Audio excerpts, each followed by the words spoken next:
প্রিয় দেশবাসী, আমরা সবাই জানি ছাত্র নাগরিকদের অংশগ্রহণে যে আমাদের সফল গণঅভ্যুত্থানটি হয়েছে, সেটির পরপরই বাংলাদেশ পুলিশ সদস্যরা তাদের কর্মস্থল থেকে নিজেদেরকে প্রত্যাহার করে নিয়েছে।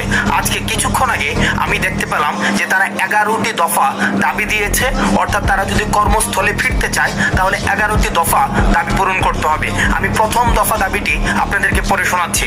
তারা বলতে চেয়েছেন যে পুলিশকে সংস্কার করে দলীয় প্রভাব মুক্ত জনগণের কল্যাণে নিয়োজিত করতে হবে। দেখুন, খুব আমরা যেই পুলিশকে আমরা দেখতে চাই দলীয় প্রভাব মুক্ত থেকে কাজ করার জন্য পুলিশকে সংস্কার করতে হবে, এটি তাদের প্রথম দফায় এই দাবিটি রেখেছে।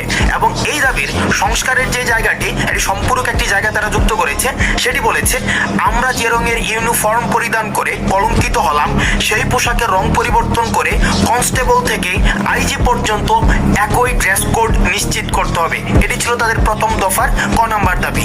খ নাম্বার দাবিতে তারা বলেছে, আমাদের সকল পুলিশ সদস্য ও তাদের পরিবারের নিরাপত্তা নিশ্চিত করতে হবে এবং এর সাথে সাথে যে সকল সিনিয়র অফিসাররা ক্ষমতার লোভী দালাল পুলিশ অফিসারদের কারণে আমাদের শত শত পুলিশ সদস্য ও সাধারণ ছাত্র জনতা মৃত্যুবরণ করেছে, তাদেরকে গ্রেফতার করে অনীতি বিলম্বে বাংলাদেশের প্রচলিত আইনে বিচার করতে হবে এবং তাদের অবৈধ সম্পদ বাজেয়াপ্ত করতে হবে। এটি অত্যন্ত গুরুত্বপূর্ণ একটি দাবি।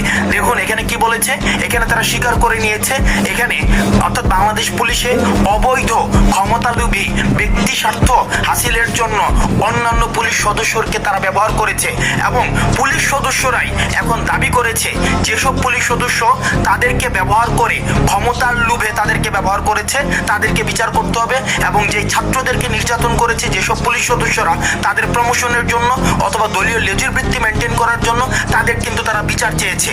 তারপরে দেখেন, তারপরে 2 নাম্বার দাবিটি একে খুব গুরুত্বপূর্ণ একটি দাবি। সেখানে তারা বলেছেন যে এই চলমান আন্দোলনে যেসব পুলিশ সদস্য মারা গিয়েছেন তাদের পরিবারেরকে সহায়তা দিতে হবে, আর্থিক সহায়তা দিতে হবে এবং সেখানে বলা হয়েছে যে জানমালের নিরাপত্তা ব্যবস্থা নিশ্চিত করতে হবে।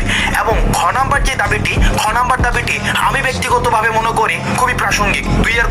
2 খতে সেখানে বলেছেন যে আন্তর্জাতিক শ্রম আইন অনুযায়ী সেখানে 8 ঘন্টা কর্মঘণ্টা নিশ্চিত করতে হবে।